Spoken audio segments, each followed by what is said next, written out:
From South Carolina Public Radio, this is the South Carolina Lede. I'm your host, Gavin Jackson, and this episode was recorded on November 12th, 2024 from South Carolina Public Radio Studios here in Columbia.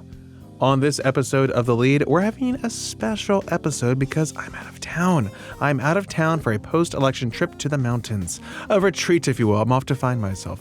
But I didn't want to leave you hanging, so we have my conversation with Wall Street Journal reporter and New York Times best-selling author Valerie Bauerlein on her book, The Devil at His Elbow, Alec Murdaugh and the Fall of a Southern Dynasty. Before we get to that conversation, I want to remind you that The Lede loves hearing from you. That's why we have a voicemail box set up at 803-563-7169.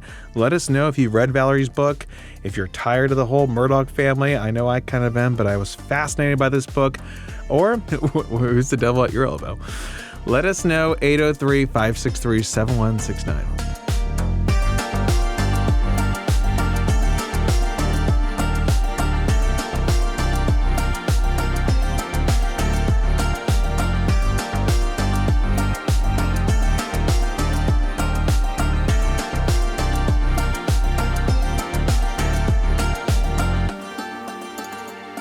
Like I said at the top, today's episode is my interview with the instant New York Times bestselling author Valerie Bauerlein, who covered the Alec Murdaugh trial day in and day out in early 2023 for the Wall Street Journal.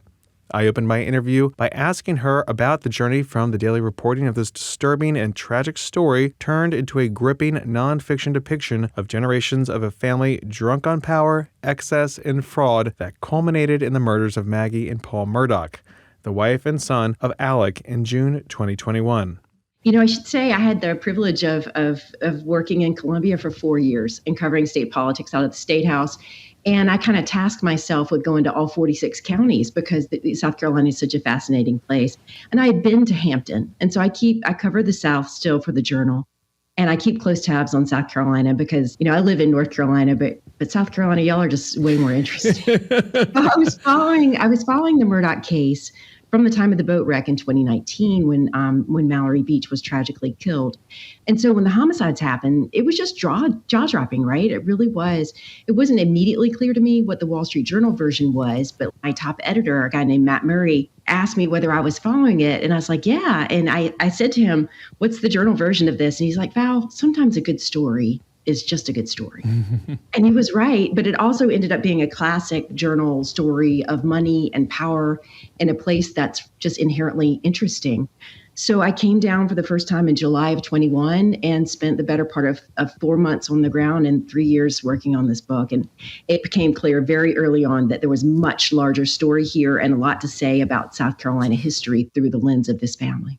And I remember reading your work during this time too, because you would give a very solid overview. I feel like a lot of times during the case, the ongoing ins and outs, back from the boat crash up and through the trial, it was hard to maybe get a grasp because there's so much coming out bit by bit and then big pieces would come out, but you'd give that overall national perspective, which really clarified a lot of things. And you do the same in your book, which is a captivating read. And early in the book, you looked at the generations of Murdaughs because there have been so many of them and so influential there in Hampton County, talking about how they essentially used the law to commit fraud to prop up this image of wealth and privilege and success and power in their fiefdom that was Hampton County. And then Alec and his uncontrollable son Paul seem to bring it all down, essentially, is what the book shows. Trace for us this family lineage and how we got to this point. Yeah, I think it is just such a rich tapestry to work with. And I think you have to understand that in South Carolina, especially in that part of the Low Country, the Civil War really hits different. I mean, in a place like Hampton County, where Sherman marched through with 60,000 troops in 1865, the economy was destroyed for a generation. And Reconstruction in that part of the world just it failed. It fell apart, right? And so the Murdaugh family story really starts in the 1880s when Hampton County was founded, named after Wade Hampton, when the local, upcountry whites decided to found a white county. They literally did. And that was Hampton County. And the Murdaughs were some of the founding families that moved there. It was the Confederate aristocracy. Alec's great-great-grandfather was a Confederate officer. So they moved there and started a new government, a new place where they ruled, really. And when Randolph Murdaugh Sr., Alec's grandfather, went to law school at Columbia and came home and started working and started this family law firm in 1910, it really started the iron hold on this fiefdom, as you say, to run it. It's extraordinary.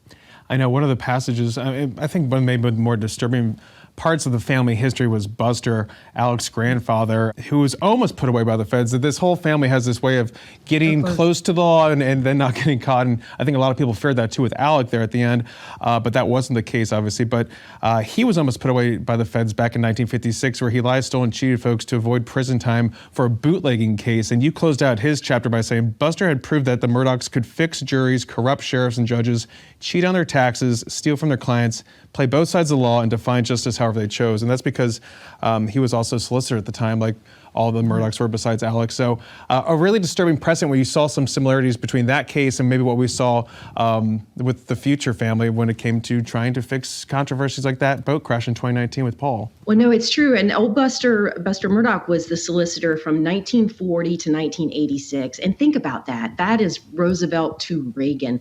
And then he kept working beyond. They changed the law to make you retire at 72. He kept working anyway as a volunteer solicitor so he could stay in power and hand over power to the third generation. But he was just, Alec, he said often, I was born at the wrong time. I was born too late. Kind of disturbing, right? When you think about how this works, right? Yeah, I mean, there was a printed word and your word against my word, and your phone wasn't keeping you honest at every step. And so I think, you were talking earlier about Alec and Paul, who was really a troubled, dangerous young man. And so you're talking about the nature of dynasties is to collapse. I mean, I think if you look at Chinese dynasties, the royal family, like American dynasties, like the Ford family, they collapse on the fourth and fifth generation under their own weight and privilege. And I really think, and I try to show in the book, that weight of wrongdoing and just barely skating along for 100 years collapsed from inside. Generational rot, really, with Alec and then with Paul on the fifth generation. Yeah, and that was definitely illustrated very well in the book because you do, obviously looking back in those earlier generations, you were using a lot of accounts, different accounts from newspapers and the like, and property records and details here and there. But, 2019, 2021, those details were so fresh. There were so many people still alive to contribute to your book, which you talked to some 200 folks, of course. But kind of walk us through how this really kind of came down to that generation with Paul, Alec's troubled son, who had that deadly boat crash in 2019, which really started the ball rolling faster and faster down this hill. Yeah, so Paul was, like I said, a very troubled young man. And I try to document in the book the drunken boat wreck where his blood alcohol level was 0.286, 3 times the legal limit. It's 19 years old. It wasn't his first drunken wreck that really caused major damage. He was displaying a pattern of behavior up until the time he died. Really, there was another drunken boating incident 10 days before he died. But what happened with the boat wreck is in the 14th Circuit, those 5 counties, the population in each county was 20,000 people from 1920 until today, with the exception of Beaufort County. And so when you see in Beaufort with the bridge to Hilton Head in the 70s and 80s, that population goes from 20, 50, 200,000. And the Murdaugh name did not mean the same thing there. So the wreck happened in Beaufort County. There was each of those young people in the boat, there were 6 of them. They all had a phone in their hand. There was documentation. They go to the hospital. There are cameras following every move they make. So even though Alec testified, he had his grandfather, Old Buster's badge, bent over his pocket, going room to room in his official capacity, talking to witnesses, it seems. Even then, he couldn't hold back the tide of all that change, and the Murdaughs ultimately could not fight off modernity. And then it came to a head really in 2021 in June with that wrongful death lawsuit, with them looking into Alec's and his financial statements, his history. And of course, you document how over the past 10 years, he had stole about $11 million from his poorest clients, from his law firm partners, from anyone he could basically get money out of. And it was the reason why the murders took place, essentially. Well, I mean, you can't, and I try to show there's no dialogue or no events or scenes that are invented. You don't have to. This case is just stranger than fiction. And if you think about the afternoon of June 7th in 2021, just that crisp chronology where Alec is confronted by Jeannie Seckinger, the CFO of the law firm that his family runs, and she's sheepishly saying, there's $792,000 check we believe you cashed yourself. Think to that. Then his father is taken to, who has been ill for a number of years. His brother calls at that moment and says, Dad's going to the hospital. This is the end. He's dying. And in fact, he was dying. He died 3 days later. And on top of that, he's staying late to prepare his financials in the wrongful death suit bought by Mark Tinsley, who was a friend turned foe. There's no one that knows us better than our former allies. And he was preparing his financials, and he knew what that was going to show. Mm-hmm. And you see in those, just that couple of hours, you see him call Maggie, you see him reach out to Paul and ask him, neither of them scheduled to come home. And we know what happens just a few hours later, when he makes that 911 call. So much there in the book there, too, when we talk about the court case. Of course, we can walk through all that. A lot of chapters, a lot of details there that you document. But I want to just end with this. It did sound stranger than fiction. Do you think that's why this was so captivating to folks? Obviously, we're still kind of going through pandemic era stuff. There were a lot of podcasts going on. There's a lot of reporting on this. I think folks felt like they were playing along with this murder mystery. Maybe it was also just people thinking, okay, this actually does exist. This reads like a Hollywood movie here. I mean, what do you think really captivated folks? Well, there are so many elements to that. And it was by far the most streamed court case ever on court TV. Double the numbers of Johnny Depp and Amber Heard. Some of the documentaries were the biggest programs of 2023. We were collectively captivated by it. I think we're fascinated by true crime and always have been fascinated by detectives and procedurals and things of that nature. But it just kept changing, right? You remember, we're like, wait, the maid, the housekeeper, he stole money from her children. What just happened on the side of the road over Labor Day? Every twist just got stranger and stranger. And the people he stole from, I really tried to tell their stories pretty completely, because he committed over a course of a decade, stealing from motherless children and paraplegic teenagers. I mean, the least of these.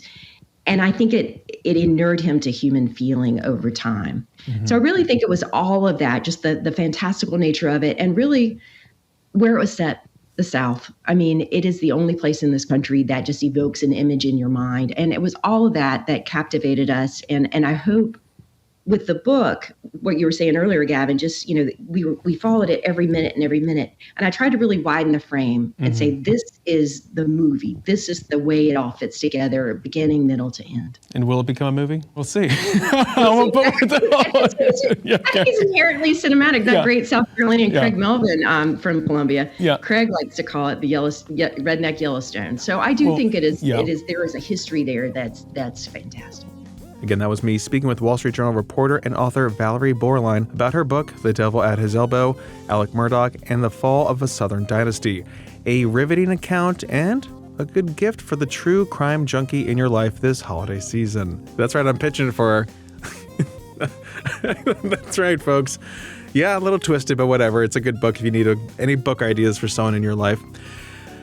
Anyway, that's the pod, folks. I'm a part of your life, I like to think. We're a part of each other's lives. You can show us your appreciation by leaving us a review on Apple Podcasts or a voicemail at 803-563-7169.